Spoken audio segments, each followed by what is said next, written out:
Hello दोस्तों, astrology a way to reality channel में एक बार फिर से आप सभी का स्वागत है।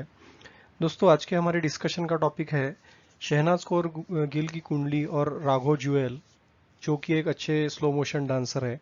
तो उनके बीच क्या केमिस्ट्री है, उनके बीच में कुंडली मैचिंग किस प्रकार का है, कॉम्पेटिबिलिटी चेक भी हम करके देखेंगे। तो ये रिक्वेस्ट हमको कंटिन्यूस आ रही थी कि आप इनका जो है कॉम्पेटिबिलिटी चेक करके देखिए। तो आज का वीडियो इसी के बारे में होगा। शहनाज कौर गिल के बारे में हम जानते हैं, इसके पहले हम उस पर वीडियो भी बना चुके हैं और उस पर काफ़ी सारे व्यूज़ भी थे, काफ़ी सारे कमेंट्स भी थे। और इनको मतलब एक फेमस पर्सनैलिटी है शहनाज कौर गिल। और इनके साथ में जो इनके फेमस एक्टर्स जिनकी डेथ हो गई, तो उनसे कंपेयर करके हमने देखा गया। सिद्धार्थ शुक्ला जी के बारे में हम बात कर रहे हैं। तो बहुत अच्छी उनकी केमिस्ट्री थी उनके साथ, बट अनफॉर्चुनेटली सिद्धार्थ शुक्ला जी की डेथ होने की वजह से ये काफ़ी मतलब एक प्रकार से जो है शॉक में चली गई थी। और बाद में फिर इनके लिए कुछ ऐसी खबरें भी आई कि ये मतलब अपने आप को किसी चीज़ में बिजी करके रख रही है। लेकिन रिसेंटली राघव जुएल के साथ में जो इनके जो रोल्स है, तो उसके बारे में काफ़ी लोगों ने जानना चाहा कि क्या केमिस्ट्री है, क्योंकि कुछ अफवाहें भी फैलाई जा रही थी। बट राघव जुएल ने इसका खंडन किया कि वो ऐसी कुछ रिलेशन में इनके साथ नहीं है। बट फिर भी जो चर्चा थी उसके बारे में हमने सुना, और इसी के वजह से जो है कंपेटिबली मैच हम आज करने जा रहे हैं। राघव जुएल को स्लो मोशन किंग जो है डांस का, उसको माना जाता है। कॉकरोच स्टाइल का जो डांस है वो बहुत अच्छी तरीके से करते हैं। और शहनाज कौर गिल को जो हमने देखा है कि बिग बॉस 13 से वो काफ़ी फेमस हुई, एक्टर सिंगर सारी खूबियाँ उनमें हैं। तो देखते कि इन दोनों की कुंडली में किस प्रकार के योग थे। तो शहनाज कौर गिल की कुंडली के बारे में इसके पहले भी हम विवेचन कर चुके हैं। D1 चार्ट इनका जो है वो कर्क लगन का है। इसका स्वामी चंद्रमा भाग्य के स्थान में है, जो काफ़ी भाग्यवान है। साथ ही साथ चंद्र मित्र राशि में होने की वजह से भी मेंटली ये थोड़ा मतलब ट्रॉमा में जा सकती है, बट उससे बहुत अच्छी तरीके से वो बाहर आएंगी और खुद को अच्छे तरीके से प्रेजेंट करेंगी, क्योंकि उस पर गुरु की भी दृष्टि पड़ रही है। और शुक्र के साथ में चंद्र है, तो ये बहुत अच्छा योग यहाँ पे दिख रहा है। ये बहुत भाग्यवान है और भाग्य का साथ हमेशा इनके लाइफ में हमेशा मिलते रहेगा। गुरु यहाँ पे पराक्रम भाव में होने की वजह से थोड़ा सा इनको मेहनत करनी पड़ेगी अपने जीवन साथी को चुनने के लिए, जीवन साथी को पाने के लिए, जो कि इनकी कुंडली में गुरु की वजह से दिख रहा है। और गुरु जो है अपने परम मित्र नहीं कह सकते, समर राशिस्थ बुध इसके राशि में होने की वजह से भी इनको दिक्कत परेशानियां आती है, क्योंकि स्त्री की कुंडली में गुरु को देखा जाता है। तो यहाँ पे इनके लाइफ में जो मैरिटल लाइफ होगा या जिनसे भी मैरिज करेंगी, तो उसमें उतार चढ़ाव के चांसेस यहाँ पे दिख रहे हैं। साथ ही साथ सप्तम भाव जो होता है, वो सप्तम भाव मैरिज का होता है।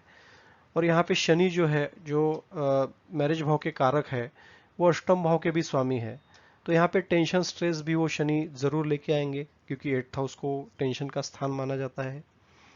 यहाँ पे उतार चढ़ाव इनके मैरिटल लाइफ में बने रहेंगे, या फिर जिनसे भी ये गर्ल बॉयफ्रेंड जो इनके रहेंगे, या फिर हम कह सकते हैं कि जिनके साथ रिलेशन में रहेंगे, तो उनके साथ भी दिक्कत परेशानियों का योग यहाँ पे शनि जरूर लेके आएगा।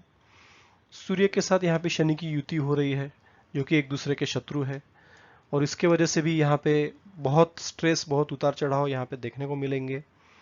हालांकि वहाँ पे बुध अच्छे राशि में प्लेस्ड है, इसलिए इनके रिलेशन तो बनेंगे, लेकिन वो ज़्यादा टिक नहीं पाएंगे, या अगर टिकते हैं तो उसमें काफ़ी कॉम्प्लिकेशन बढ़ने के चांसेस होंगे।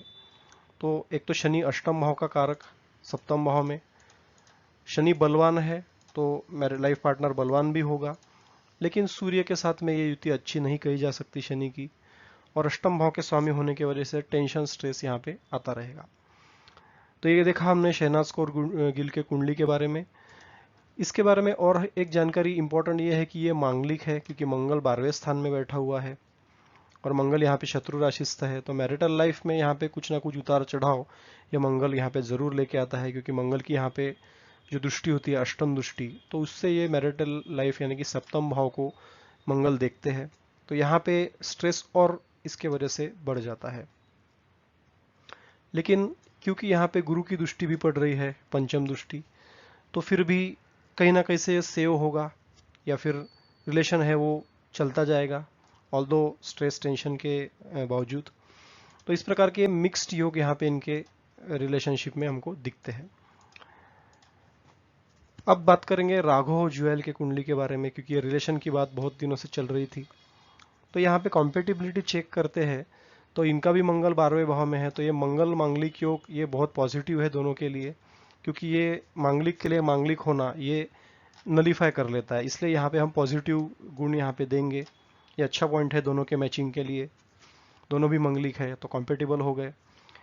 दूसरा योग हम देखेंगे कि गुरु इनका सप्तम भाव का स्वामी होकर लाभ के स्थान में है, इसलिए पत्नी से इनको काफी अच्छा लाभ दिख रहा है। पत्नी स्ट्रांग होगी क्योंकि गुरु उच्च के है, तो सप्तम भाव इनका काफी प्रबल, काफी अच्छा है, काफी भाग्यशाली है। पत्नी की वजह से इनके लाइफ में काफी जो है अच्छा होगा, आय के स्रोत बनेंगे और फैमिली लाइफ अच्छी होगी। शनि की दृष्टि यहाँ पे हालांकि तीसरी पड़ने की वजह से थोड़ा धीमा ये कर देंगे, डेली वेजेस को धीमा कर देंगे, मैरिटल लाइफ को धीमा कर देंगे, मैरिटल रिलेशन की धीरे धीरे आगे बढ़ने वाली होगी, क्योंकि शनि की यहाँ पे दृष्टि पड़ रही है।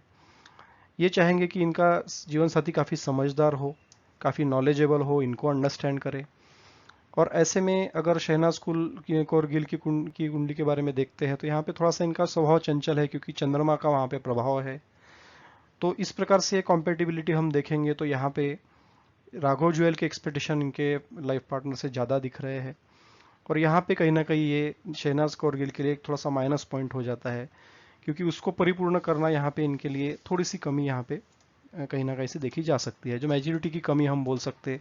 स्वभाव की चंचलता थोड़ी ज़्यादा है शहनाज के कुंडली में, तो यहाँ पे कुंडली में एक पॉइंट जो होता है ये माइनस में जाता है। अब देखेंगे कि राघव ज्वेल के कुंडली में शुक्र कैसा है, क्योंकि पत्नी के लिए शुक्र का अच्छा होना बहुत जरूरी है। तो यहाँ पे शुक्र जो है ये एक तो व्यय स्थान में है, और दूसरा सूर्य के राशि में शत्रु राशि स्थ प्लेस्ड है, जो एक बहुत बड़ा निगेटिव पॉइंट है। तो इनके भी रिलेशन बनते हैं तो उसमें भी काफ़ी कंट्रोवर्सीज आ सकती है। अगर मतलब मैरिज होता भी है तो भी पत्नी से थोड़ी दिक्कत परेशानियां ये शुक्र जरूर लाता है, क्योंकि वो वीक होकर बैठा हुआ है, शत्रु राशिस्थ है। तो इसीलिए भी हम कहेंगे कि किसी मोड़ पर ये डिसीजन ऐसा ले सकते हैं कि ये शायद मैरिज में डिले करे, या मैरिज को जितना लंबा हो सके वो लंबा खींचे, या एक प्रकार से हम कहते हैं कि इतना इंटरेस्टेड नहीं रहेंगे मैरिज में। तो इस प्रकार से शुक्र कमजोर होने की वजह से, जो कि पत्नी का कारक होता है पुरुष की कुंडली में, तो वो शुक्र कमजोर होने की वजह से भी इनका मैरिटल लाइफ है वो, या रिलेशनशिप इनके काफी थोड़ा स्ट्रेस में आएंगे, क्योंकि मंगल की दृष्टि भी सप्तम भाव पर है, अनलाइकली टू शहनाज कौर गिल। तो ये मंगल की सप्तम दृष्टि इसके स्थान पर है, शनि की दृष्टि है, और साथ ही साथ शुक्र यहाँ पे वीक हो गया है, इसलिए गुरु स्ट्रांग होते हुए भी ये नकारात्मक योग कुंडली में होने की वजह से मैरिड लाइफ इनकी स्ट्रेस में रहेगी। मैरिड लाइफ पार्टनर पाने के लिए इनको समय का इंतजार करना पड़ेगा, और वहाँ पे कंट्रोवर्सीज भी क्रिएट हो सकती है। तो ये थी जानकारी राघव ज्वेल के कुंडली के बारे में शॉर्ट में। अब बात करेंगे कि इनके जो मैचिंग हम करते हैं, तो मैचिंग हमने करके देखा, तो यहाँ पे 21.5 ये एक गुण संख्या दिख रही है। तो ये गुण संख्या थोड़ी सी कम ही है। जनरली मेरिट कॉम्पेटिबल होने के लिए हम जो होते हैं वो गण देखते हैं, गण मैच करना चाहिए, ग्रह मैत्री मैच होनी चाहिए, नाड़ी जो है वो एक ना हो, वो सबसे बड़ा पॉइंट होता है, और साथ ही साथ में जो गोत्र भी है वो भी देखते हैं। तो इन सब चीज़ों को देखने के बाद 21.5 आउट ऑफ 36 ये एक स्कोर यहाँ पे बनता हुआ दिखता है। तो ये स्कोर थोड़ा सा वैसे भी कम है, हालांकि 18 से ऊपर ये होना चाहिए तो अच्छा माना जाता है, लेकिन आउट ऑफ 36 ये हम कहेंगे कि जस्ट 60 या 55 से 60% हम ये देखते हैं, जो कि इतना कॉम्पेटिबल यहाँ पे हमको नहीं दिख रहा है। इसलिए मैरिज कॉम्पेटिबिलिटी की अगर बात करें तो ये पॉइंट कम है। तो ये 2-3 पॉइंट्स जो इम्पोर्टेंट है ये हमने देखने के बाद इस प्रकार से हम कह सकते हैं कि ये कॉम्पेटिबिलिटी कम है, पॉइंट्स कम है कॉम्पेटिबिलिटी के, इसलिए ये मैरिज जो है इतना अच्छा नहीं माना जा सकता। आगे आपके लिए आपकी क्या सोच है कमेंट करके आप हमें ज़रूर बताइए। वीडियो कैसा लगा आप हमें कमेंट करके बताने के लिए ना भूलें, और अच्छा लगा तो उसे लाइक ज़रूर कीजिए, चैनल को सब्सक्राइब कीजिए। Thank you very much.